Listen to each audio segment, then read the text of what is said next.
الله وبركاته.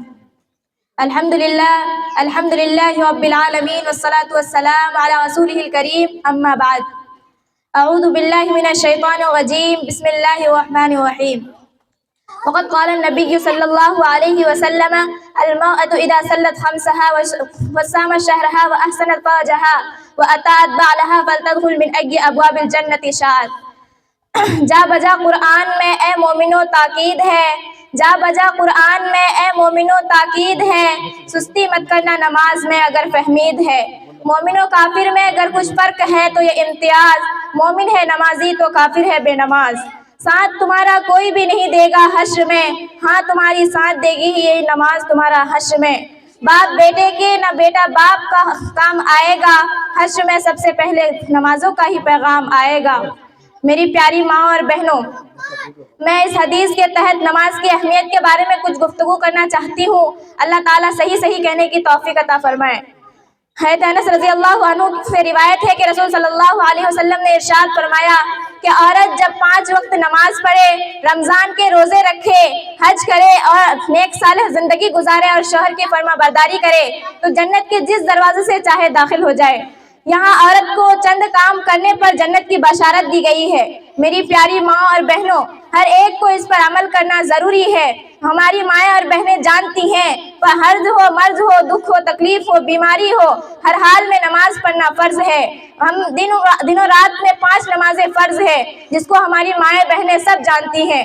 لیکن آج کل ہمارا یہ حال ہے کہ جس گلی سے بھی گزرنا ہوتا ہے تو دیکھتے ہیں ہماری مائیں بہنیں گاتے بجاتے نظر آتے ہیں، نماز پڑھتے ہوئے یا نیک کام کرتے ہوئے نظر نہیں آتے. یہ ہمارا حال ہے. آج ہماری مائیں بہنیں نماز چھوڑ دیتی ہے، حالانکہ ایک نماز چھوڑنے پر مال و دولت تباہ ہونے کا خطرہ ہے. لیکن جو ہماری مائیں بہنیں 5 وقت کی نماز نہیں پڑھتی ہے اس کے نقصان کا کیا ٹھکانہ. لیکن ہماری مائیں بہنیں 5 وقت کی نماز کو چھوڑ دیتی ہے، لیکن دل پر کبھی چوٹ بھی نہیں آتا کہ ہم 5 وقت کی نماز کو چھوڑ کر اپنے دنیاوی و اخروی دونوں آخرت و دنیاوی و اخروی دونوں جہاں کی تکلیف اور نماز چھوڑنے کے نقصانات ہم نے اپنے اوپر مول لیے. لیکن ہماری مائیں اور بہنیں اس کو ذرا بھی نہیں سوچتی ہیں. حالانکہ مشکات کی روایت ہے کہ جہنم میں ایک بچھو ایسا ہوگا کہ اس کی ایک بچھو ایک گدھے کے برابر ہوگا. جو نماز نہیں پڑھے گی اس کے اوپر وہ بچھو آئے گا، 99 اژدہے اس پر مسلط کر دیے جائیں گے. لیکن ہماری مائیں بہنیں نماز نہیں پڑھتی ہے.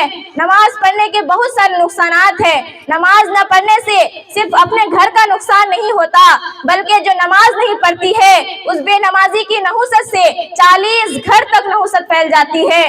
لیکن ہماری مائیں بہنیں نماز نہیں پڑھتی ہے. نماز کو اپنا زندگی میں لائیں اور 5 وقت کی نماز پڑھیں، روزے رکھیں اور پاک دامن زندگی گزاریں، شوہر کی فرما برداری کریں. شوہر، اللہ تعالیٰ نے ارشاد فرمایا کہ اگر میں اپنے بعد دوسرے کو سجدہ کرنے کا حکم دیتا تو شوہر کو دیتا. لیکن ہماری مائیں اور بہنیں شوہر کی اطاعت نہیں کرتی ہے، حالانکہ شوہر کی اطاعت کرنے سے جنتی بن جاؤ گی. میری مائیں بہنیں نماز پڑھیں، شوہر کی اطاعت کریں تو جنتی بن جاؤ گی. اب میں وقت کی قلت کی وجہ سے اپنی تقریر کو اس شعر کے ساتھ ختم کرنا چاہتی ہوں. کل فرصت نہ ملے گی تو کیا کرو گی، اتنی مہلت نہ ملے گی تو کیا کرو گی. روز کہتے ہو کل پڑھوں گی نماز، کل آنکھ نہ کھلے گی تو کیا کرو گی. وما علینا